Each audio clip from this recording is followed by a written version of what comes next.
நேர்பட பேசு நிகழ்ச்சியில் உங்களை சந்திப்பதில் மகிழ்ச்சி. தமிழகத்திலிருந்து மீன் பிடிக்கச் சென்ற மீனவர்களின் விசைப்படகு மீது இலங்கை கடற்படை துப்பாக்கிச்சூடு நடத்தியிருக்கிறது.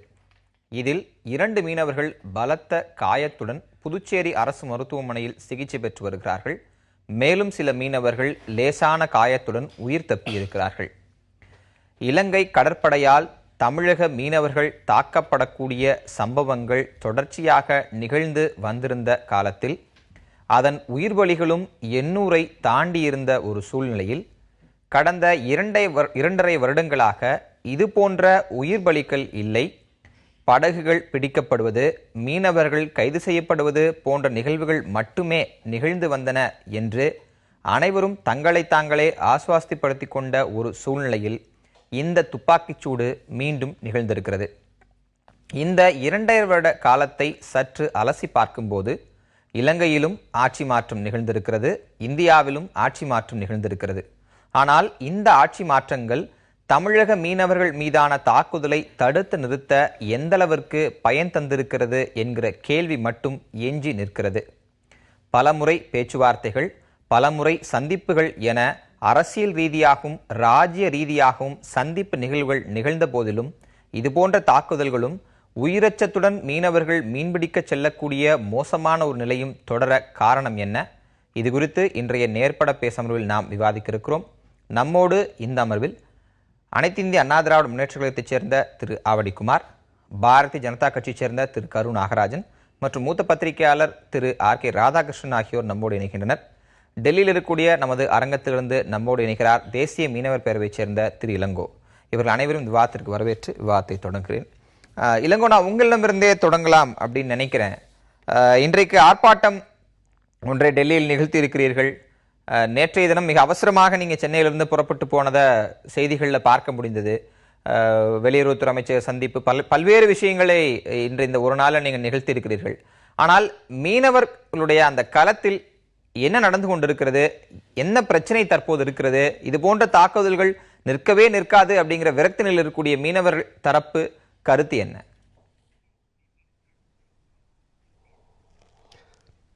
இந்திய இலங்கை இடைப்பட்ட அந்த கடல் பகுதியில் பாக்பேயில் மீன்பிடிப்பு சம்பந்தமாக பிரச்சனை இருந்து கொண்டிருக்கிறது. இதுவரை 4 முறை மீனவ பிரதிநிதிகள் இடையிலான பேச்சுவார்த்தை நடந்திருக்கிறது. 4வது பேச்சுவார்த்தை கடந்த 2ஆம் தேதி டெல்லியில் நடைபெற்றது. இரு நாட்டு மீனவர்களும் கலந்து பேசினோம். அதை தொடர்ச்சியாக 5ஆம் தேதி அன்றைக்கு இந்திய வெளியுறவுத்துறை அமைச்சர் மாண்புமிகு சுஷ்மா ஸ்வராஜ் அவர்களும், இலங்கை வெளியுறவுத்துறை அமைச்சர் மாண்புமிகு சமரவீரா அவர்களும் கலந்து கொண்டு பேசினார்கள். இந்திய மீன்வளத்துறை அமைச்சரும் அதில் பங்கேற்றார்கள். இந்த உயர்மட்ட சந்திப்பில் ஏதாவது ஒரு முடிவு கிடைக்கும் என்று மீனவர்கள் எதிர்பார்த்தனர், தமிழகமே எதிர்பார்த்தது. ஆனால் எந்த விதமான முடிவும் ஏற்படவில்லை. குறைந்தபட்சம் இலங்கை வசம் இருக்கக்கூடிய இந்திய மீனவர்களுடைய 115 படகுகளால் விடுவிக்கப்படும் என்று எதிர்பார்த்தோம். அனைவரும் எதிர்பார்த்தனர், நடக்கவில்லை. அப்பொழுது அவர்கள் ஒரு இரு நாடு மீனவர்கள் நடைபெற்ற அந்த உயர்மட்ட குழு கூட்டத்தில் ஒரு கூட்டறிக்கை ஒன்றை வெளியிட்டார்கள். அந்த கூட்டறிக்கையில் அவர் என்ன சொல்லியிருந்தார் என்றால், இனிமேல் இந்த கூட்டறிக்கை என்ன இருக்கிறது, both governments agreed to the request by the fishermen association that there should be no violence and no loss of life in the handling of fishermen by the navies and coast guards of the 2 countries. இது அந்த கூட்டறிக்கையில் சொல்லப்பட்டிருக்கிற விஷயம். இந்த அவர்கள் வெளியிட்ட அந்த கூட்டறிக்கையில் உடனடியாக அந்த கூட்டறிக்கையில் உள்ள அம்சங்கள் மீறப்பட்டிருக்கிறது. இதற்கு என்ன காரணம், இது ஏன் இப்படி நடந்து கொண்டிருக்கிறது, மீனவர்கள் எதிர்பார்ப்புகள் ஏன் நிறைவேற்ற முடியவில்லை, இது மத்திய அரசினுடைய கையாளாகத்தனமா அல்லது இலங்கை அரசு மத்திய அரசுக்கு எந்த விதத்திலும் மரியாதை கொடுப்பதில்லையா என்பதை ஒன்றுமே புரியாத ஒரு புதிராக இருந்து கொண்டிருக்கிறது. மீனவர்கள் மிகுந்த வருத்தத்தில் இருந்து கொண்டிருக்கிறார்கள். திரு இளங்கோ, மீனவர் பிரச்சனை தொடர்பாக இந்த 2.5 ஆண்டுகள்ல பேச்சுவார்த்தைகள், வெளியுறவுத்துறை அமைச்சர்கள், அதிகாரிகள் மட்டத்திலான சந்திப்புகள்லாம் ஒருபுறம் நடந்து கொண்டிருக்கும் போதே மற்றொரு புறத்தில் இயல்பான வாழ்க்கையில மீனவர்கள் ஈடுபட்டுக் கொண்டிருந்தார்கள், மீன்பிடித்துக் கொண்டிருந்தார்கள். இது போன்ற ராஜ்ய ரீதியிலான பேச்சுவார்த்தைகள் நடக்கக்கூடிய அதனுடைய தாக்கம் ஏதேனும் மீனவர்களுடைய தினசரி வாழ்வில் எதிரொலித்திருக்கிறதா? இன்றைக்கு நடந்திருப்பது ஒரு திடீர் சம்பவம் அப்படின்னு பார்க்கலாமா, இல்ல ஒரு தொடர்ச்சியான சம்பவங்களுடைய ஒரு உச்சபட்ச சம்பவம் அப்படின்னு பார்க்கலாமா? ஏதேனும் முன்னேற்றங்கள் தென்பட்டிருக்கா? இல்லை, இப்போது 2 நாட்டிலையும் ஆட்சி மாற்றம் ஏற்பட்டது. ஆட்சி மாற்றம் ஏற்பட்ட போது 2 நாட்டினுடைய தலைவர்கள், குறிப்பாக இந்திய பிரதமர் நரேந்திர மோடி அவர்கள் இலங்கையினுடைய ஜனாதிபதி சிறிசேனா அவர்கள், இலங்கையினுடைய பிரதமர் ரணில் விக்ரமசிங்க அவர்கள் இந்த 2 நாட்டு தலைவர்களும் 7 முறை சந்தித்து பேசியிருக்கிறார்கள். 7 முறை பேசும்போதும் அவர்கள் மீனவர் பிரச்சனையை மனிதாபிமான பிரச்சனையாக கருதி தீர்வு காணப்படும், மீனவருடைய பிரச்சனை வாழ்வாதார பிரச்சனை, ஆகவே இதற்கு ஒரு சரியான தீர்வு காணப்படும், இரு நாட்டு மீனவர்களும் சந்தித்து பேசுவார்கள் என்று சொல்லிக் கொண்டிருந்தார்கள். ஆனால் இந்த புதிய ஆட்சி மாற்றம் ஏற்பட்டது பிறகு, இந்த 2.5 வருடங்களுக்கு பிறகு இப்பொழுதுதான் முதல் முறையாக இந்த பேச்சுவார்த்தைக்கு ஏற்பாடு செய்யப்பட்டது. நம்முடைய மாண்புமிகு இந்திய வெளியுறவுத்துறை அமைச்சர் மதிப்புக்குரிய சுஷ்மா ஸ்வராஜ் அவர்கள் பெரும் முயற்சி எடுத்து இந்த கூட்டத்தை கூட்டினார்கள். அதில் என்றும் ஆட்சேபனை இல்லை. அவர் 9 நாட்கள் உடல்நிலை சரியில்லாமல் ஆஸ்பத்திரியில் இருந்தபோது கூட 5ஆம் தேதி அந்த கூட்டத்தில் கலந்து கொள்ள வேண்டும் என்பதற்காக மருத்துவருடைய அனுமதியும் இல்லாமல் அவர் கலந்து கொண்டார்கள். ஆனால் பேச்சுவார்த்தை நடைபெற்றதை ஒழி எந்த முடிவும் ஏற்படவில்லை. அதாவது ஆபரேஷன் சக்சஸ் பேஷன் டைட் என்று சொல்லக்கூடிய அளவிற்கு தான் அந்த பேச்சுவார்த்தையில் எந்த விதமான முன்னேற்றமும் இல்லை. 4 முறை பேச்சுவார்த்தை நடந்திருக்கிறது. இந்த ஆட்சி ஏற்பட்ட பிறகு முதல் முறையாக பேச்சுவார்த்தை நடந்திருக்கிறது. குறைந்தபட்சம் 115 படகுகளை விடுவிக்க கூட இந்த இந்திய அரசால் முடியவில்லை. இதனால் மீனவருடைய வாழ்வில் பெரிய பாதிப்பு ஏற்பட்டிருக்கிறது. ஏனென்றால் இந்த இரு நாட்டுக்கு இடைப்பட்ட கடல் பகுதியில் மீன் பிடிப்பது என்பது மீனவருடைய நீண்ட கால வாழ்வாதாரமாக நடந்து கொண்டிருக்கிறது. தலைமுறையாக இந்த பாக்பே நீரிழை பகுதியில் அவர்கள் மீன் பிடித்துக் கொண்டிருக்கிறார்கள். இதை அவர்கள் தொடர்ந்து மீன்பிடிப்பது தவிர வேறு வழி இல்லை. ஏனென்றால் இப்பொழுது இருக்கக்கூடிய அந்த மீன்பிடி டெக்னாலஜி, அந்த தொழில்நுட்பத்தை இந்திய அரசு தான் 60களின் இறுதியிலும் 70களின் தொடக்கத்திலும் நார்வே நாட்டிலிருந்து இறக்குமதி செய்து இந்திய மீனவர்களுக்கு ஒட்டுமொத்தமாக 13 கடற்கரை மாநிலங்களை சார்ந்த மீனவர்களுக்கு இந்த டெக்னாலஜியை கொடுத்திருக்கிறார்கள். இன்னும் மாற்று டெக்னாலஜி இந்திய அரசால் கொடுக்கப்படவில்லை. இந்த டெக்னாலஜி இந்திய அரசு மானியத்துடன் கடனுதவியாக மீனவர்களுக்கு கொடுத்து அதை மட்டுமே அவர்கள் பயன்படுத்தி தங்கள் வாழ்வாதாரத்தை முன்னேற்றுவதற்கான முயற்சி எடுத்துக் கொண்டிருக்கிறார்கள். இதுவரை மீனவர்கள் வாழ்வாதாரம் எங்கும் மாறியதாக இல்லை. இந்தியா முழுக்க 2 லட்சம் இது போன்ற விசைப்படகுகள் மீன்பிடித்துக் கொண்டிருக்கிறார்கள். இது போன்ற இழுவ வேலை பயன்படுத்திக் கொண்டிருக்கிறார்கள்.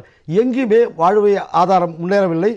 மீனவர்கள் மிகுந்த பிற்படுத்தப்பட்டவர்களாக, மிக மிக மோசமான பொருளாதார நிலையில் உள்ளவர்களாக, சமூகத்தில் அந்தஸ்து குறைந்தவர்களாக, கல்வி அந்தஸ்து கிடைக்காதவர்களாக இப்படிதான் இருந்து கொண்டிருக்கிறார்கள். இதை மாற்றம் செய்ய வேண்டியதற்கு நாங்களும் பல முயற்சிகளை கேட்டுக்கொண்டிருக்கிறோம், பல அரசுகளை அணுகிக் கொண்டிருக்கிறோம். ஆனால் என்ற முன்னேற்றம் ஏற்படவில்லை. இந்த நிலையில் நம்ம தொடர்ந்து பேசலாம்.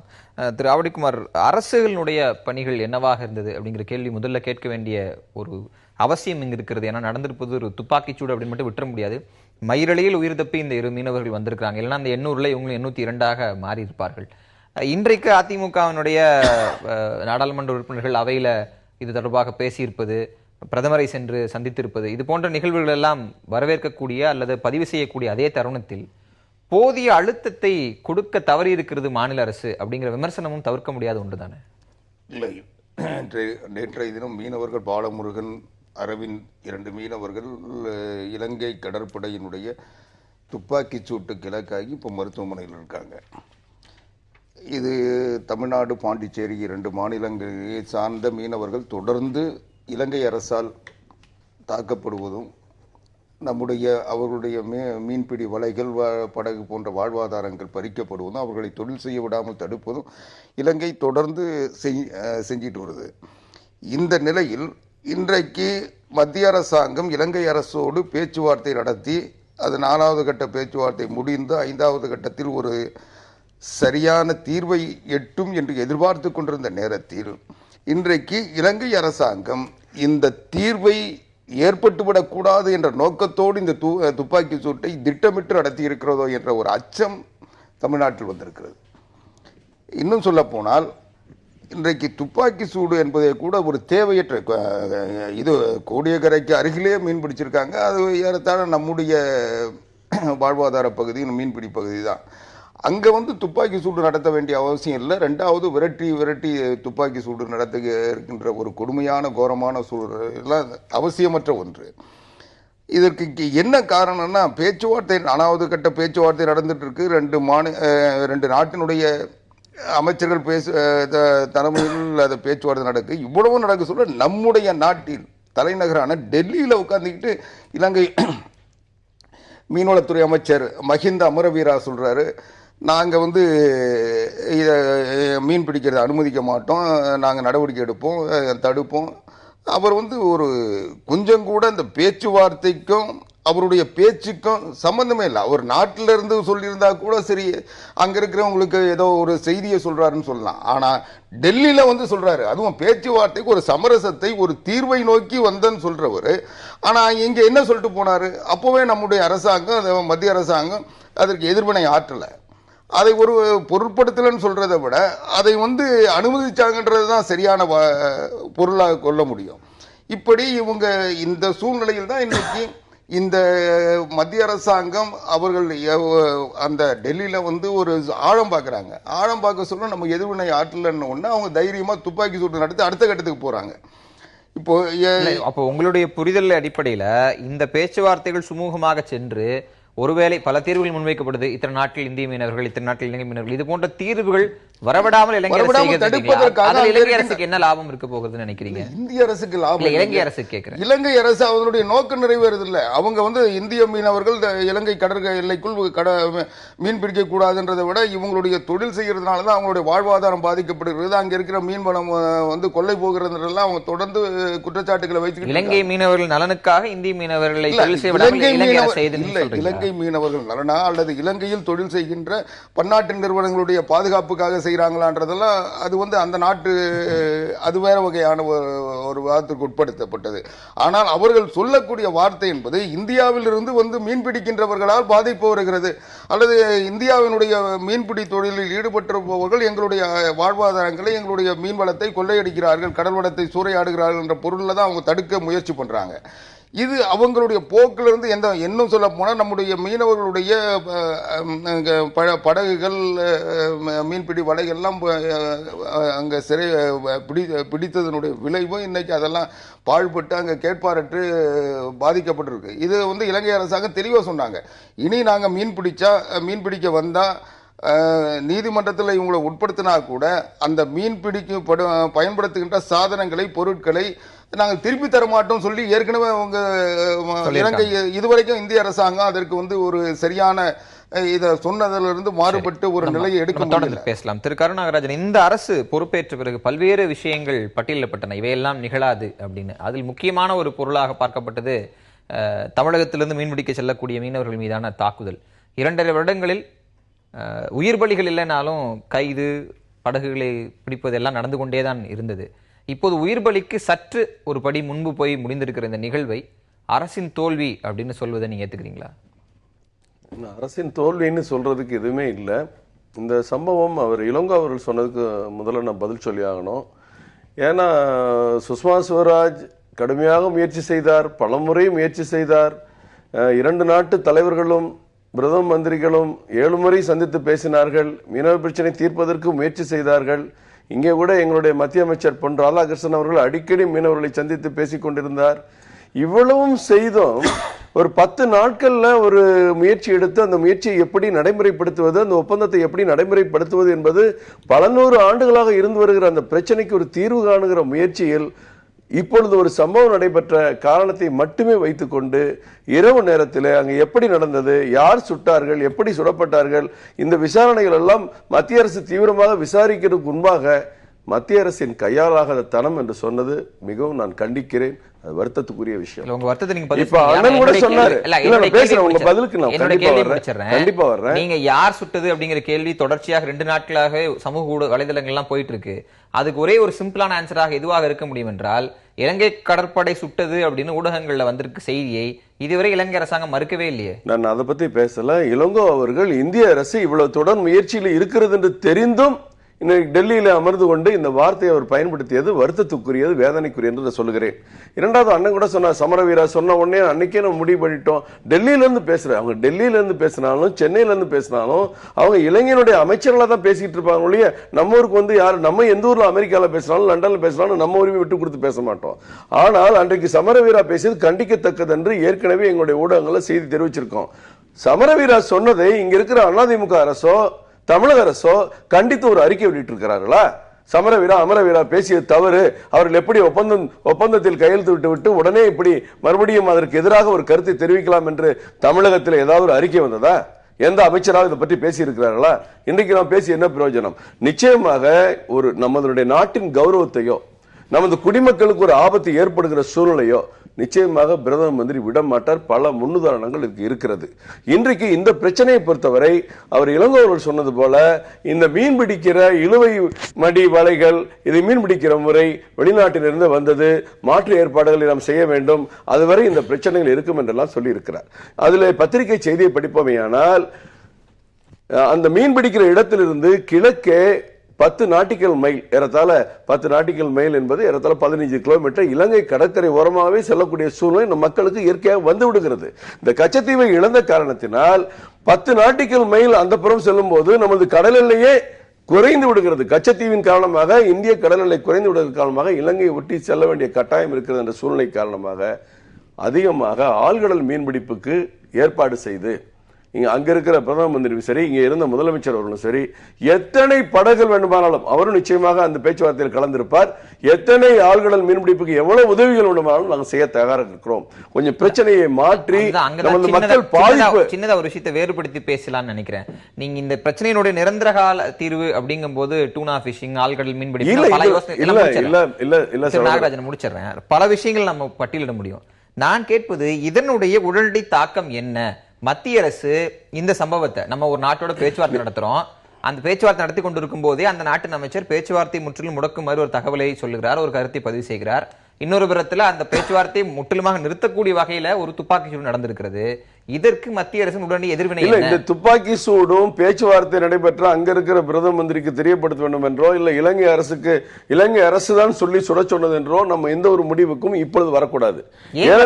ஏனென்று கேட்டால் அங்க இருக்கிற மீனவர்களும் இங்க இருக்கிற மீனவர்களும் சந்தித்து பேசுகிறார்கள். அங்க இருக்கிற சம்பந்தப்பட்ட துறை அமைச்சர்களும் இங்க இருக்கிற சம்பந்தப்பட்ட துறை அமைச்சர்களும் அடிக்கடி சந்தித்து பேசுகிற ஒரு சூழ்நிலையை உருவாக்கி கொண்டு இதை உடைப்பதற்கு இலங்கை அரசு கருதுமையானால் நிச்சயம் இந்தியா அதை கண்டிக்கும். மத்திய அரசு அதை பார்த்து எந்த இடத்தில் ஒரு முடிவுக்கு இலங்கை கடற்படை சுடவில்லைங்கிற முடிவுக்கு மத்திய அரசு வந்ததுன்னு தான் நான் கேட்கிறேன். நான் கம்பேரிசனுக்கு போகல. இந்தியா பாகிஸ்தான் விவகாரத்தை எடுத்துக்கொள்வோம், அல்ல இந்தியா சீனா விவகாரத்தை எடுத்துக்கொள்வோம். ஒரு டென்ஷனான பீரியட்ல பேச்சுவார்த்தை நடக்குது, ஒரு பீஸ் டிக்ளரேஷன் நடந்திருக்குது அப்படின்னா அந்த பீஸ் டிக்ளரேஷன் எப்ப முடிவுக்கு வரும்? அவர்கள் நம்ம எல்லைக்குள் வந்து தாக்கினார்கள், இல்ல அவர்கள் தரப்பிலிருந்து வேற ஒரு தாக்கும் போது அவர்கள் அந்த பொறுப்பை ஏற்றுக்கொள்றார்கள், மறுக்கிறாங்க அப்படின்னா தானே நடக்கும். அதே தானே இங்கேயும் நடந்திருக்கு. நிச்சயமாக இதுவரை இலங்கை அரசு மறுபறிக்கவில்லை. அவங்க மறுபறிக்கவில்லை. அந்த சம்பவம் என்ன நடந்ததுங்கிற விஷயமே இன்னும் முழுமையா நமக்கு தெரிய வரல. இல்ல நிச்சயமாக மீனவர்கள் நிச்சயமாக மத்திய அரசு இதை வேடிக்கை பார்க்காது. நிச்சயம் பிரதமர் கண்டிப்பார். இன்னும் ஒரு சில தினங்களில் இதற்குரிய பதில் நிச்சயம் கிடைக்கும். திரு ராதாகிருஷ்ணன், ரெண்டு விஷயத்தை நம்ம இதை பிரிச்சு பேசலாம் நினைக்கிறேன் இந்த டிபேட்ல.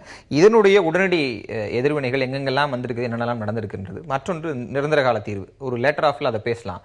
உடனடி எதிர்வினை, உடனடி ரியாக்ஷன் அப்படின்னா இது என்னவாக இருக்கும்? இந்த சம்பவத்தை இந்த பீஸ் டாக்ஸ், இந்த சமாதான பேச்சுவார்த்தைகள் இல்ல தீர்வுக்கான பேச்சுவார்த்தைகளோடு ஒப்பிட்டு பார்க்கலாமா, பார்க்க கூடாதா? உங்களுடைய பார்வை இல்ல இன்கிரிமெண்டெல்லாம் நம்ம நிச்சயமாக இலங்கை அரசும் சரி இந்திய அரசும் சரி ஒரு நல்ல ஒரு இடத்துல தான் இருந்தோம். அதாவது மீனவர்கள் அங்கு போய் மீன்பிடிக்கும் மீனவர்களை மட்டும் விடுவித்து, அங்க அரசு அவரை மீனவர்களை விடுவித்து அவரை வீட்டை அனுப்பி வைக்கிறதும், அதே போல ட்ராலர்ஸ் கூட அனுப்பி வச்சுட்டு இருக்காங்க. இப்ப 2001 இருந்து பாத்தீங்கன்னா ஏறத்தாழ 500க்கு மேற்பட்ட ட்ராலர்ஸ் அங்க பிடிபட்டு இருக்குது. அதுல 131 தவிர பாக்கி எல்லா ட்ராலர்ஸும் அனுப்பிச்சிட்டாங்க. இன்னும் 131 இருக்கு, அதுவும் பேச்சுவார்த்தைகள் தான் இருக்கு, அது வந்துடும். சோ இந்த மாதிரியான சூழ்நிலை இருக்கும்போது, அதாவது அரெஸ்ட் பண்ணி 1 வருஷம் இல்லைன்னா 2 வருஷம் அங்க வச்சு அதன் பின்னால அனுப்புற ஒரு சூழ்நிலை கிடையாது. அதே மாதிரி மாநில அரசும் சரி மத்திய அரசும் சரி எல்லாருமே ஒரு ஜாயிண்டான ஒரு எஃபர்ட் எடுத்து கொண்டு இருக்கிற இந்த வேலையில திடீர்னு ஒரு சூடு அந்த மாதிரி ஏதாச்சும் ஒரு ஷூட்டிங் ஒரு இன்சிடென்ட் வந்தா நிச்சயமாக அந்த பேச்சுவார்த்தை அப்படியே குலைந்து விடும். இதுதான் நோக்கமாக இருக்க வேண்டும் என்று நான் கருதுகிறேன் இலங்கை தரப்பில் இருந்து. வேறொன்னும் இல்லை, தே ஆர் ஃபெட் அப். எப்படி இங்க இருக்கும் தமிழகத்தில் இருக்கிற அத்தனை கட்சிகளும் அதிமுக உட்பட இருக்கிற அத்தனை கட்சிகளும் ஈழத்துக்கு வேண்டி குரல் கொடுக்கிறார்களே, ஏன் ஈழத்தில் இருக்கிற மீனவர்கள் மட்டும் ஈழத்தமிழர்கள் அல்லவா என்ற ஒரு கேள்விகள் வருது அல்லவா? 2 லட்சம் பேர் இருக்காங்க, அந்த 2 லட்சம் பேருக்கு என்ன வாழ்வாதாரம்? இங்க இருக்கிற 13 லட்சம் மீனவர்களுக்கும் பிரச்சனை தான். இன்று இந்த டிமானிட்டைசேஷனால பெரும் பிரச்சனைக்கு உள்ளாருனால நானும் பேசிக்கொண்டுதான் இருக்கிறேன் அவர்கிட்ட. அது ஒரு பிரச்சனையாகத்தான் இருக்கிறது. அதை தாண்டி நிச்சயமாக இந்த பாக் பே இஷ்யூங்கிறது இது தீர்க்க கூடிய ஒரு சூழ்நிலை வந்து விடுமோ என்ற அந்த ஒரு ஐயத்துல தான் மங்கள சமரவீரா பேசியிருக்காரோ என்ற ஒரு ஐயம் நிச்சயமாக இருக்கு. தீர்ந்து விடுங்கிற அச்சம் அப்படின்னா நீங்க பேச்சுவார்த்தைக்கு வரும்போது 2 சைடும் பெனிஃபிட் ஆகிற மாதிரி ஒரு சொல்யூஷன், ஒரு தீர்வு, 2 பேருக்கும் நன்மை பயக்கூடிய ஒரு தீர்வுக்கு வரும்போது அந்த பேச்சுவார்த்தை நிறைவு பெற போகிறது. அப்படி ஒரு தீர்வை பேச்சுவார்த்தை மூலம் நிறைவு செய்யாமல் அதை உடைக்கக்கூடிய சம்பவங்கள் இலங்கை அரசு ஈடுபடுது அப்படிங்கிற சந்தேகத்தை ஏன் கொண்டு வர வேண்டும்? இல்ல இது ஒரு லாண்ட் ஆர்டர் இஷ்யூ மாதிரி ஒரு சிஸ்டத்துல நடந்த எங்கோ ஒரு இடத்துல நடந்த ஒரு ஃபெயிலியர், நேவி வந்து கண்ட்ரோல்ல விட்டு போயிடுச்சு அப்படிங்கிற மாதிரி புரிதலுக்கு வரலாமா? இல்ல நிச்சயமா கிடையாது. அதாவது இங்க இருக்கிற மீனவர்களும் அங்க இருக்கிற மீனவர்களுக்கும் ஒரு ஒரு பரவலான ஒரு அண்டர்ஸ்டாண்டிங் இருக்குது. அதாவது யார் எங்க மீன் பிடிக்கிறாங்க எல்லாத்துக்கும் தெரியுங்க. இது 15 நாட்டிக்கல் மைல்ஸ் எல்லாம் கிடையாது, அவங்களுடைய கரையோரத்துல தான் மீன் பிடிக்கிறாங்க. ஆனால் ஒரு ஒரு ஒரு ஒரு அண்டர்ஸ்டாண்டிங், ஏதோ ஒரு அண்டர்ஸ்டாண்டிங் ரெண்டு மீனவர்களுக்குள்ளேயும் இருந்தது. ஒரு ஒரு வணிகமே நடந்து கொண்டிருந்தது ரெண்டு மீனவர்களுக்குள்ளேயும். அது எல்டிடி அந்த போர் வந்து அதனுடைய உச்சகட்டம் வரை நிச்சயமாக கொடுக்கல் வாங்கல் எல்லாம் நடந்து கொண்டுதான் இருந்தது. அதை தாண்டி மறுபடியும் அந்த சூழ்நிலை வந்து விடுமோ என்ற ஒரு ஐயம் நிச்சயமாக இலங்கை அரசுக்கு உண்டு. அதனாலதான் செய்கிறார்களோ என்ற ஒரு ஐயம் எனக்கு நிச்சயமாக எழுகிறது. அப்போ மீனவர்கள், அங்க இருக்கும் மீனவர்களும் சரி இங்க இருக்கும் மீனவர்களும் சரி, ஒரு சுமூகமான உறவை ஏற்படுத்திக் கொள்ளக்கூடாது என்பது நிச்சயமாக இலங்கை அரசினுடைய ஒரு ஒரு பாயிண்டா தான் இருக்கும் என்று நான் கருதுகிறேன். அதை தாண்டி நாம செய்யும் இந்த அப்படின்னா தமிழர் நலன் அப்படிங்கிற அந்த கான்டெக்ட்ல இது வரும்னு நினைக்கிறீங்களா? தமிழர்கள் இப்போதும் நடந்து கொண்டிருக்கக்கூடிய தமிழர்களுக்கு எதிரான தாக்குதல் போன்ற விஷயங்கள்ல தமிழர்கள் ஸ்ட்ரென்தன் ஆகிறத இலங்கை அரசு விரும்பவில்லை. அது இந்த இந்திய மீனவர்கள், தமிழகத்தில் இருக்கிற மீனவர்கள், இலங்கையில் இருக்கக்கூடிய மீனவர்கள், இலங்கையில் இருக்கக்கூடிய தமிழ் மீனவர்களுடைய ஒற்றுமை அவர்களுக்கு எதிராக போகும் நினைக்கிறாங்கன்னு சொல்றீங்களா? இல்ல, ஃபர்ஸ்ட் இன்ஸ்டன்ஸ் ஆஃப் ஷூட்டிங்கே பாத்தீங்கன்னா அது வந்து கோட்டாபயா ராஜபக்ஷா அங்கத்துவ டிஃபென்ஸ் செக்ரட்டரி ஆன பிறகுதான் அது வந்து ஒரு சிஸ்டமேட்டிக்கா நடத்துறாங்க. அது வேறொன்றும் காரணம் கிடையாது. இங்க இருக்கிற அந்த குடுக்கல் வாங்கல் வந்து அவங்க வந்து எப்படியாச்சும் டிஸ்டர்ப் பண்ணணும் என்று நினைக்கிறார்கள். அதே ஒரு தாட் ப்ராசஸ் தான் இப்பவும் போய்கொண்டிருக்கிறது. இனி அடுத்த கட்டமாக நிச்சயமாக அவங்க சொல்ற அந்த பிஷரிஸ் வகுப்பில் இருக்கிற அந்த செக்ரட்டரி சொல்ற அந்த கருத்து கூட, அதாவது இனிமேல் நாங்க வந்து இந்த இமிகிரேஷன் ஆக்ட்ல வந்து இவங்களை புக் பண்ண மாட்டோம், இந்த பிஷரிஸ் ஆக்ட்ல புக் பண்ண போறோம். அப்புறம் IUU, அதாவது இங்கிருந்தும் மீன் பிடிக்க செல்லும் மீனவர்கள் வந்து ஒரு குறிப்பிட்ட ஒரு சரத்தின் பேரில் அவங்க வந்து இஃப் தேர் காட், அப்புறம் வந்து நான் இவங்க பிடித்து வரும் அந்த என்டையர் ப்ரொடியூஸ் வந்து நீங்க வந்து ஏற்றுமதி செய்ய முடியாது. இப்ப இலங்கைக்கு அந்த பிரச்சனை வந்தது, யூரோப்பியன் யூனியன் கொண்டு வர முடியாத ஒரு பிரச்சனை வந்தது.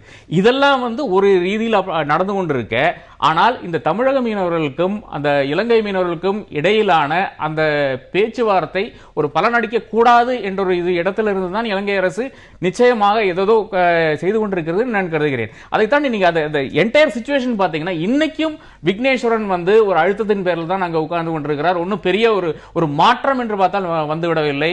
மன்னார்ல இருந்து முல்லைத்தீவு வரான எல்லா பகுதிகளிலும் பிரச்சனை இருந்து கொண்டுதான் இருக்கிறது. ஆட்சி மாற்றம் ஏற்பட்டதினால் ஒரு சின்ன ஒரு இம்ப்ரூவ்மெண்ட் இருக்கிறதே தவிர ஒன்னும் பெருசா அங்கிருந்து கேம்ப் ஒன்றும் மாறிவிடவில்லை. ஒரு சூழ்நிலையும் அங்க வந்து இன்னும் இம்ப்ரூவ்மெண்ட் ஆகவில்லை என்று நான் கருதுகிறேன். யாழ்தேவி ஓடிவிட்டது. ஜாஃப்னால் இருந்து இன்னைக்கு வந்து தாராளமா கொழும்பு விட்டு வண்டியில போலாம் என்ற நிலைமை, ட்ரெயின்ல போலாம் என்ற நிலைமை வந்திருக்கிறது. இலங்கை ஒரு யூனிஃபைடு கண்ட்ரியாக மாறிவிட்டது.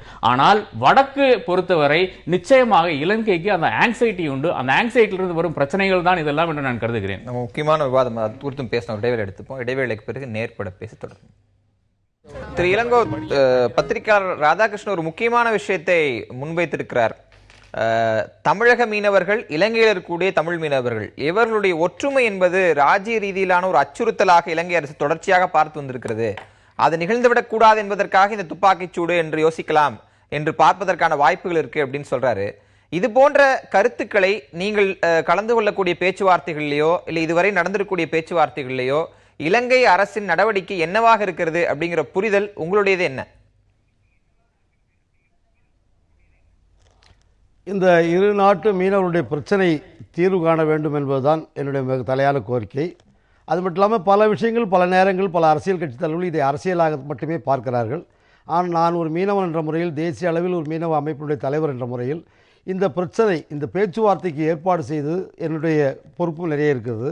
தமிழக அரசு ஒரு பக்கம் முயற்சித்தாலும் கூட 6 மாவட்ட மீனவர்களை ஒருங்கிணைத்து கடந்த UP ஆட்சி காலத்திலும் பிறகு NDA ஆட்சி காலத்திலும் தொடர்ச்சியான முயற்சிகள் எடுத்து இந்த 4 முறை பேச்சுவார்த்தையிலும் நான் ஈடுபட்டிருக்கிறேன்.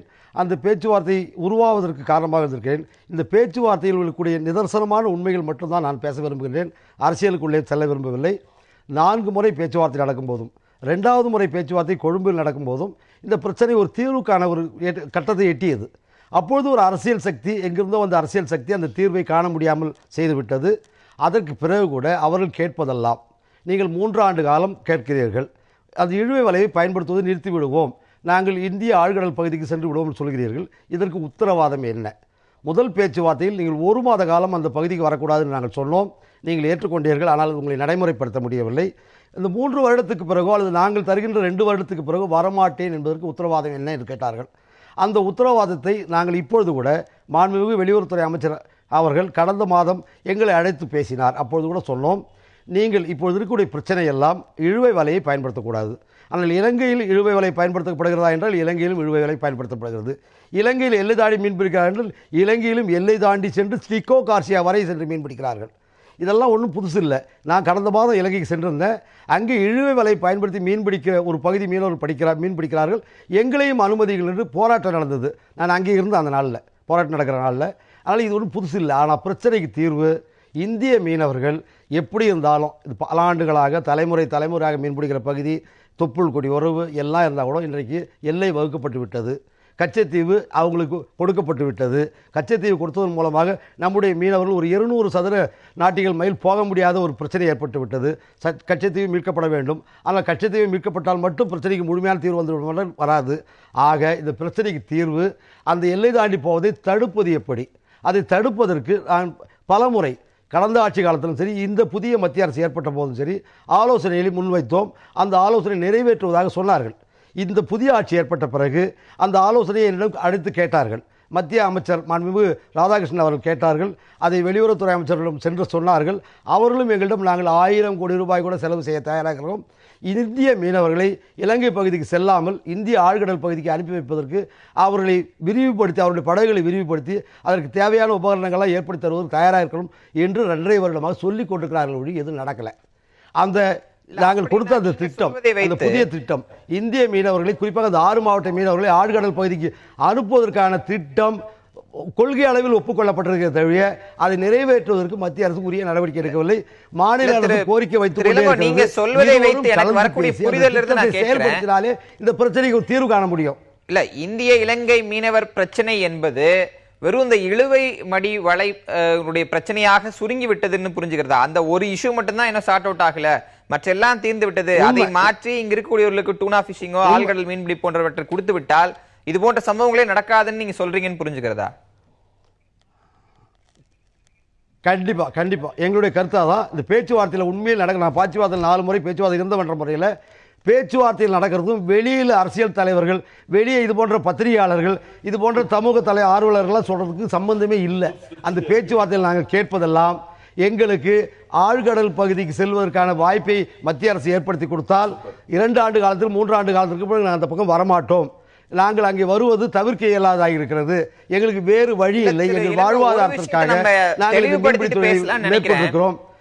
நீங்கள் சார்ந்திருக்கக்கூடிய ஒரு அமைப்பு போன்று பல்வேறு அமைப்புகள் இருக்கின்றன, பல்வேறு பிரதிநிதித்துவங்கள் இருக்கின்றன. இங்க இன்றும் விசைப்படகுல தொடங்கி மோட்டார் படகு, பெரிய படகுன்னு மீனவர்களுக்குள்ள பல வகையிலான மீனவர்கள், பல வகை மீன்பிடிப்பு முறைகள் இருக்கிறது. அப்ப வெறும் இந்த இழுவை பிரச்சனை, இழுவை வலைதான் பிரச்சனை அப்படின்னு அதை முடிச்சிடுறது என்பது வெறும் ஒரு தரப்பினருக்கான தீர்வா மட்டும்தான் இருக்கும். அனைத்து மீனவர்களுக்குமான தீர்வா அது மாறுமா? இல்ல இல்ல இல்ல இல்ல இல்ல அந்த 6 மாவட்டத்தை சார்ந்த, இந்த பிரச்சனைக்கு உட்பட்ட 6 மாவட்டத்தை சார்ந்த மீனவருடைய பிரதிநிதியாக தான் பேசுறேன். அவங்களை ஒருங்கிணைத்தவன் நான்.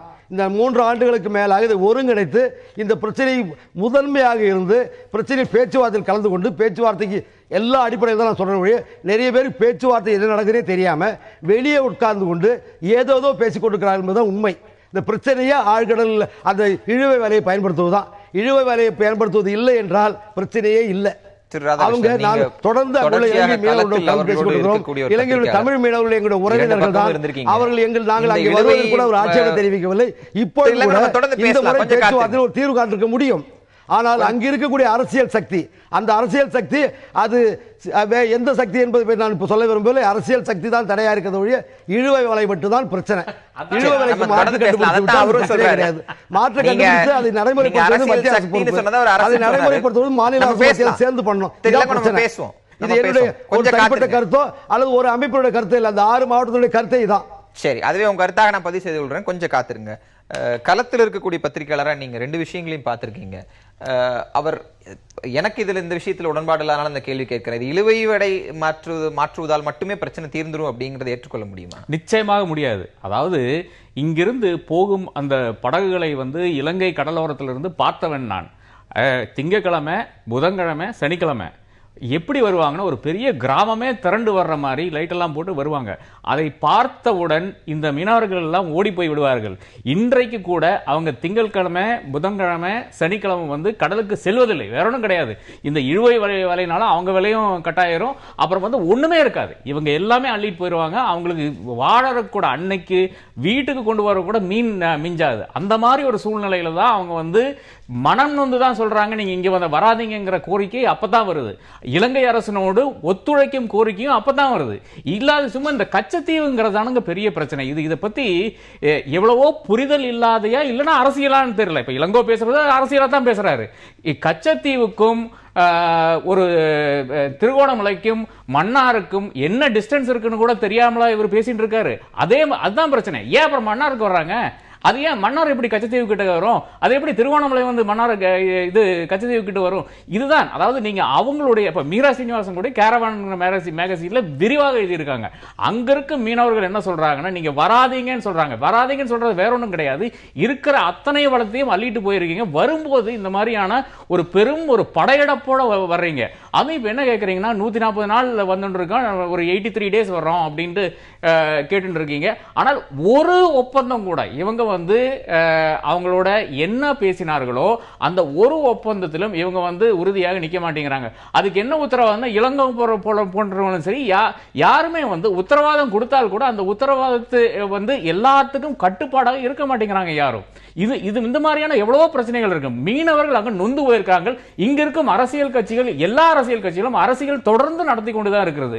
அப்போ எல்லாத்துக்குமே குரல் கொடுக்கும் அரசியல் கட்சிகள், இங்க இருக்கும் மீனவர்களுக்கும் நிச்சயமாக பிரச்சனைகள் இருக்கிறது.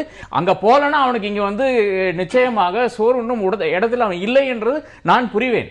ஆனால் அதற்காக அங்க இருக்கும் 2 லட்சம் மீனவர்கள் வாட வேண்டுமா என்ற கேள்வி நிச்சயமாக எழுதலாம். இவர்கள் வாழ்வாதாரத்தை மேம்படுத்தும் இந்த ப்ராசஸ் எல்லாம் தாண்டி இதுக்கு இடையில இந்த துப்பாக்கி சூடு ஏன் வருதுங்கிற கேள்வி இருக்குல்ல. இப்ப நீங்க சொல்வது அந்த மீனவர்களின் பிரச்சனை, இந்த மீனவர்கள் புரிந்து கொள்ள வேண்டும், இந்த மீனவ சமூகத்துக்குள்ள ஒரு புரிதலுக்கான விஷயமாக அதை பார்த்துக் கொள்கிறேன்.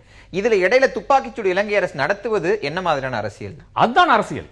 அதுலதான் அரசியல் வருது. அதாவது ஒரு சிறிய நாடு என்னென்ன அரசியல் யுக்திகளை கையாளும் என்றது நான் இலங்கையில் இருந்து அறிந்தவன், மாலத்தீவில் இருந்து அறிந்தவன். அவங்களுடைய அந்த அரசியல் அந்த புரிதல் வந்து நமக்கு அப்ப வராது.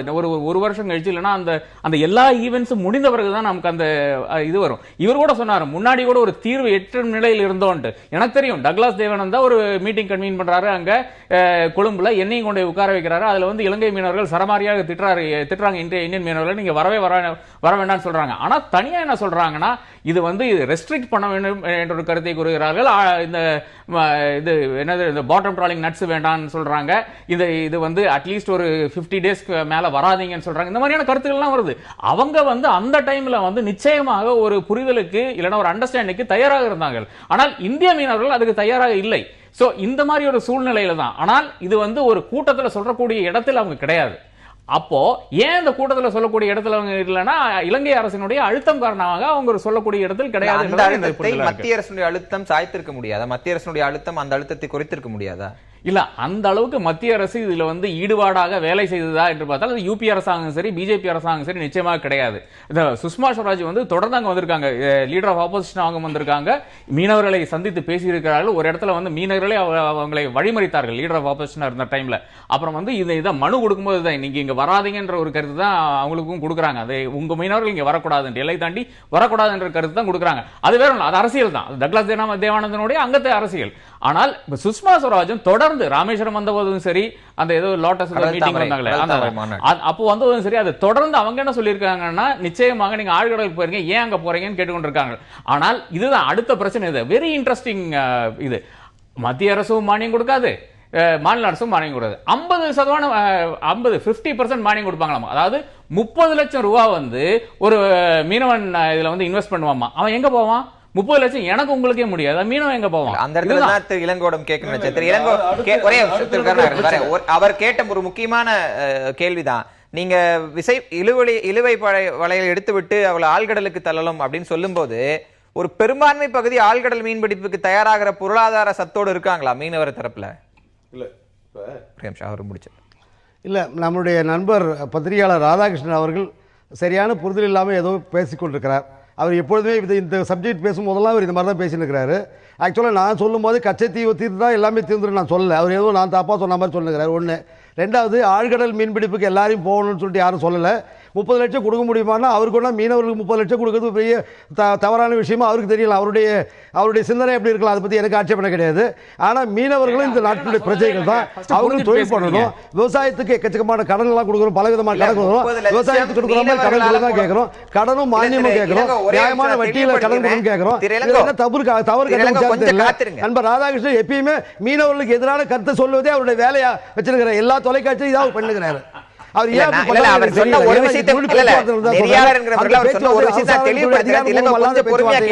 எந்த ஒப்பந்தம் ஏற்பட்டாலும் அந்த ஒப்பந்தத்தை யாரும் கட்டுப்படுத்த முடியாது. ஆனா அதுக்கு பிறகு பேச்சுவார்த்தை எந்த ஒப்பந்தமும் எட்டப்படவில்லை.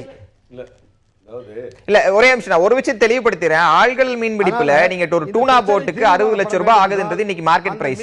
அதுல 50% நான் சொல்றத கொஞ்சம் கேட்டுருங்க. 50% மானியம் தான் அரசு தரும் அப்படின்னா 30 லட்சம் ரூபாய் போட்டு படகு வாங்கக்கூடிய அளவுக்கு பெரும்பான்மையினர்கள் இருக்காங்க. அரசாங்கத்துடைய வேளாண் துறை அமைச்சர் ராதாமோகன் சிங் அவர்கள் இல்ல மத்திய, அதாவது இப்போ அவர்கள் 60 லட்சம் ரூபாய் கொடுத்து இப்போ போட்டு வச்சிருக்காங்க. எப்படி வச்சிருக்காங்கன்னா அவங்களுடைய உறவினர்கிட்ட கடன் வாங்கியிருக்காங்க, கந்து வட்டி கடன் வாங்குறாங்க. பல நேரங்களில் பல முயற்சி பண்ணி அந்த போட்டை வச்சு தான் கடலுக்கு போகிறாங்க. அப்படி தான் தொழில் செஞ்சுருக்காங்க, இந்தியா பூரா செய்கிறாங்க. இது ஒன்றும் அந்த 6 மாவட்டத்துக்கு இல்லை, அல்லது அவருக்கு ஒன்றா கண்ணை மூடின்னு இருக்கலாம், அவருக்கு தெரியாமல் இருக்கலாம். ஆனால் இதான் நடக்குது. 60 லட்சம் ரூபாய்க்கு போட்டு வச்சிருக்காங்க, அந்த போட்டு வச்சு தான் வாழ்வாதாரத்துக்கு போகிறாங்க. அப்படி போய் அவங்களோட வாழ்க்கை முன்னேறல, இதான் உண்மை. அதை மத்திய அரசாங்கம் மானியத்தில் கொடுங்கன்னு சொல்ல என்ன தப்புன்னு தெரியல. மத்திய அரசாங்கம் பிரச்சனை ரூபாய் நாங்கள் செலவு பண்ண தயாராகிறோம், 60 லட்சம் ரூபாய் மானியமா தர தயாராகிறோன்னு மாண்புமிகு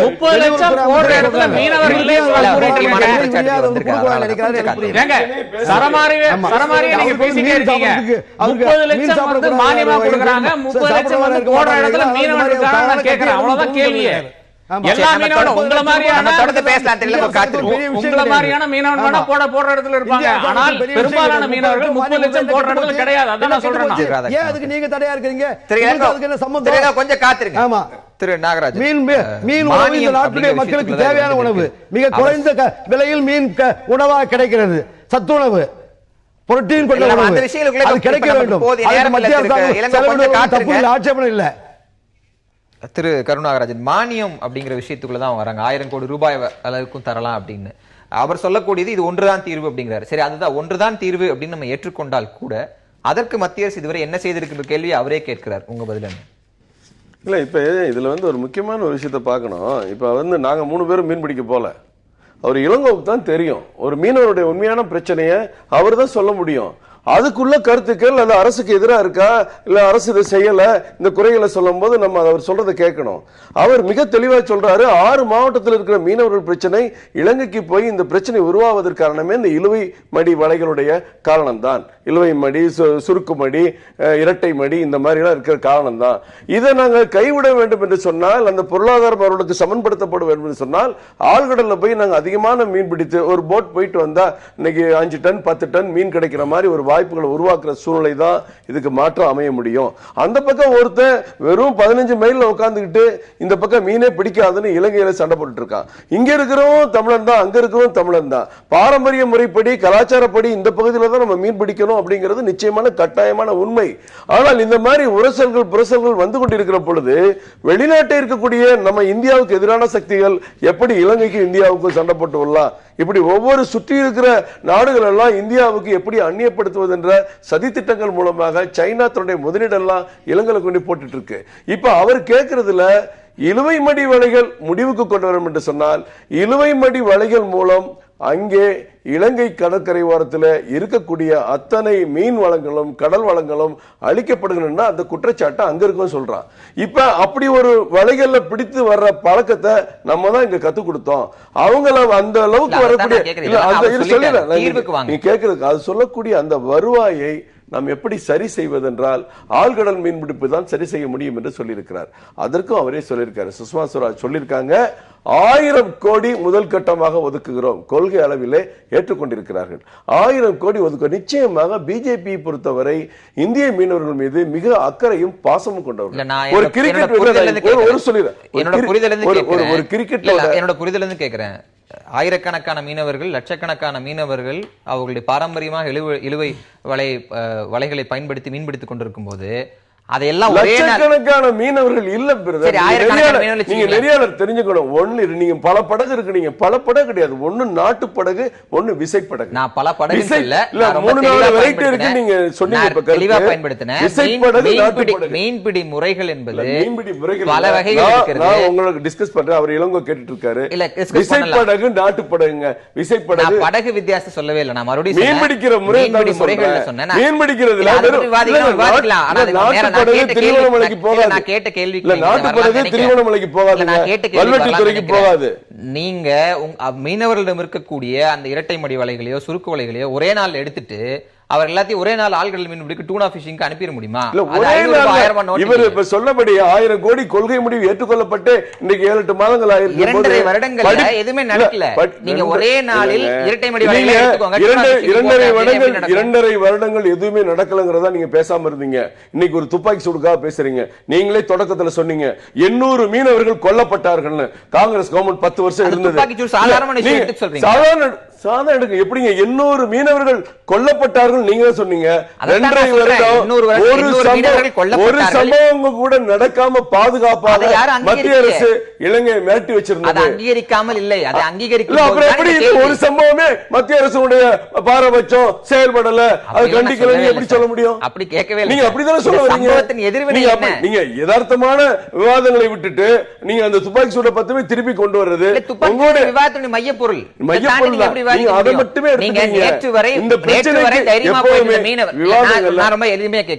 நேற்று வரை தைரியமாக போய்கொண்டிருந்த மீனவர்கள் இந்த துப்பாக்கி சூடுக்கு பிறகு அதே மணலியோட போவாங்களா? நாளைக்கும் போவாங்க, அதே மணலியோட போவாங்க. நிச்சயமா போவாங்க. இந்நேரம் பாதுகாப்பு ஏற்பாடுகள் செய்யப்பட்டு மீனவர்களுக்கு பாதிப்பு வராது. அதாவது இன்றைய விவாதமே அதனுடைய திசையில போகலன்னு நான் நினைக்கிறேன். என்ன காரணம்னா, இன்னைக்கு பிரச்சனையே என்னன்னா, 2011 முதலமைச்சர் புரட்சி தலைவி அம்மா அவர்கள் பதவியேற்றதற்கு பிறகு இதுவரை தமிழ்நாட்டு மீனவர்கள் யாரும் துப்பாக்கி சூட்டுக்கு இரையாகவில்லை. இதுதான் முதல் முறை. ஏறத்தாழ காயமாயிருக்காங்க. அதுதான் துப்பாக்கி சூட்டுக்கு இரையா இருக்காங்கன்னா பலியாயிட்டான்னு சொல்ல, அதை துப்பாக்கி அவங்க மேல பாஞ்சி இருக்குன்றதுக்காக பொருள். துப்பாக்கியும் பாயல, அந்த போட்ல அடிச்சு செதர்ன குண்டு மேல. அது நான் சம்பவத்தை பார்க்கல, அதனால அவர் பார்த்தவருக்கு அது இல்ல. நான் முடிச்சிடுறேன், நீங்க இருக்கிற நேரமே குறைவா. இந்த துப்பாக்கி சூடு நடந்திருக்கு. துப்பாக்கி சூட்டில் மீனவர்கள் பலியாயிருக்காங்க. அவங்க இந்திய மீனவர்கள் நம்ம நினைக்கிறோம். இதே நம்முடைய தரைப்பகுதியில் பாகிஸ்தான் துப்பாக்கி சூட்டில் யாராவது ஒருத்தர் பாதிக்கப்பட்டார்கள் என்றால், இது கடற்படை, அது தரைப்படையோ இல்ல விமானப்படையோ தாக்குதல் நடத்தினால் உடனே மறு தாக்குதல் நடத்துவதற்கு இந்திய அரசாங்கம் தயாரா இருக்கு. ஆனா இந்த சம்பவம் நடந்ததுக்கு இதுவரைக்கும் ஒரு எதிர்வினை கூட ஆற்றல. இன்றைக்கு மரியாதைக்குரிய கருநாகராஜன் பேச சொன்னார். நான் முதல்ல பேச சொன்னேன், இலங்கை மீன்வளத்துறை அமைச்சர் மஹிந்த அமரவீரா டெல்லியில இருந்து சொன்னாரு, பேச்சுவார்த்தைக்கு வந்த ஒரு பேச்சுவார்த்தைக்கு சிதைக்கின்ற வகையில் நாங்கள் தொடர்ந்து கைது செய்வோம், அதை கைவிட மாட்டோம் சொல்லி எச்சரிக்கை செஞ்சுட்டு போறாரு. அது அந்த பேச்சுவார்த்தை பலகீனப்படுத்துகின்ற நோக்கத்தோடு அதை சொன்னாரு. அதை இன்னைக்கு அதை ஒருபடி மேல போய் துப்பாக்கி சூடு நடத்திருக்காருன்ற பொருள்ல நான் சொன்னேன். அதுக்கு அவர் என்ன சொன்னாரு, அதிமுக ஏன் எதிர்வினை ஆற்றல, உடனே அறிக்கை தரலன்னாரு. இந்தியாவுக்கும் இலங்கைக்கும் ஒரு சுமூகமான சூழலில் உருவாக்கி பேச்சுவார்த்தை நடத்தி கொண்டிருக்கின்ற பொழுது இதுல அதிகப்படிதனமா ஒரு அறிக்கையை விட்டு அதன் மூலமா அந்த பேச்சுவார்த்தை தடைபடும், அவங்க அந்த நோக்கத்தோட தான் அதை சொல்றாங்க. அதுக்கு நம்ம எதிர்வினை ஆற்றி அந்த பேச்சுவார்த்தையை சிதைக்க கூடாது என்ற நோக்கத்துல விடல. இன்னைக்கு கூட அன்னைக்கு தந்தி நீங்க இருங்க, இன்னைக்கு கூட அனைத்து இந்திய அண்ணா திராவிட முன்னேற்ற கழகம் எந்த அறிக்கையை விடல. இன்றைக்கு இருக்கின்ற பிரச்சனைகளை காலையில் பிரதமரை சந்தித்து மாநில மக்களவை துணைத் தலைவர் மரியாதைக்குரிய தம்பிதுரை அவர்களும், அனைத்து இந்திய அண்ணா திராவிட முன்னேற்ற கழகத்தின் மக்களவை தலைவர் டாக்டர் வேணுகோபால் அவர்களும், மாநிலங்களவை தலைவர் வடக்கர் நவநீத கிருஷ்ணன் அவங்க போய் மெமோரண்டம் கொடுத்திருக்காங்க. இப்படி தாக்கப்பட்டிருக்கிறார்கள் நம்முடைய மீனவர்கள், இன்றைக்கு இலங்கை அரசாங்கத்தின் கடற்படையால் தாக்கப்பட்டிருக்கிறார்கள், தமிழ்நாட்டு மீனவர்களுக்கு பாதுகாப்பற்ற அச்சமற்ற சூழ்நிலை இருக்கிறது, இதை உடனடியாக எதிர்கொள்ள வேண்டும், அந்த தூதரை அடைத்து ஒரு எச்சரிக்கையாக செய்யுங்க. இது எல்லாம் விட நீங்க இலங்கையோட ஒரு மென்மையான போக்கில் அணுகுகிறீர்கள். நாம் நட்பு நாடாக கருதுகிறோம், ஆனால் அவர்கள் நண்பர்களாக நடந்து கொள்ளவில்லை, அவர்கள் எதிரிகளாக நம்ம நினைத்துக் கொண்டிருக்கிறார்கள். அதற்கு காரணம் நாம் பறிகொடுத்த கச்சத்தீவு கச்சத்தீவை நாம் மீட்கின்ற போராட்டத்தை துரிதப்படுத்தி அதை மீட்கின்ற பணியில் நீங்கள் ஈடுபட்டால் தான் அவர்கள் வழிக்கு வருவார்கள். இன்னைக்கு சொல்லி அதுக்கு பிறகு மாநிலங்களவையை இன்னைக்கு நடக்க விடாமல் செஞ்சிருக்கு, எச்சரிக்கை செஞ்சிருக்கோம். ஆக இது எல்லாமே நான் கேட்கறது என்னன்னா, இப்போ பேசுறது இழுவை வலையை பயன்படுத்துறதா அல்லது ஆழ்கடல் மீன் பிடிப்பை உருவாக்குறதான்ற பிரச்சனை இல்லை. இன்னைக்கு இந்த பாதிப்பு இலங்கை அரசாங்கம் இந்திய மீனவர்கள் மீது தாக்குதல் நடத்தியிருக்கிறது. இன்றைக்கு ஒரு தொழில் செய்யறவங்க, இலங்கை அவங்க எல்லையிலே மட்டும்தான் மீன் பிடிக்கிறாங்களா? இந்திய எல்லையில இலங்கை மீனவர்கள் மீன் பிடிக்கிறது இல்லையா? இன்னைக்கு தீர்க்கோகாசியாவில் போய் பிடிக்கிறது யாரு? மாலத்தீவுல பிடிபட்டது யாரு? ஆக இலங்கை மீனவர்கள் போறாங்க. அதுக்காக ஐநாவினுடைய சட்டமே இருக்கு, தொழில் செய்கின்ற இடத்தில் மீனவர்கள் மீது துப்பாக்கி சூடு நடத்தக்கூடாதுன்னு. இன்னைக்கு இலங்கை அரசாங்கம் துப்பாக்கி சூடு நடத்தி ஐநா சட்டத்தையும் மீறி இருக்கு.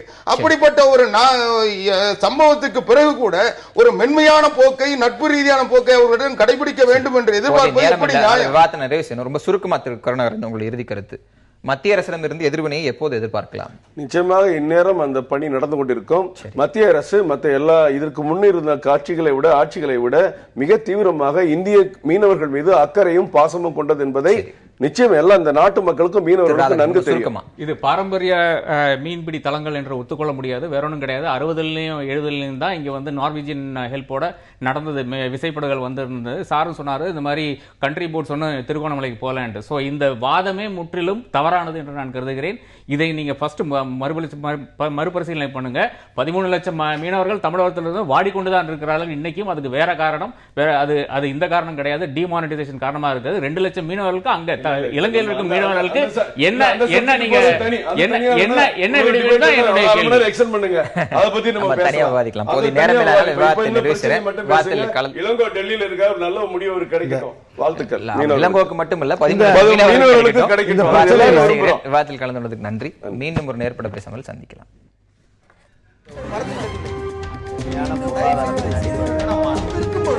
எதிர்த்து பேசிட்டு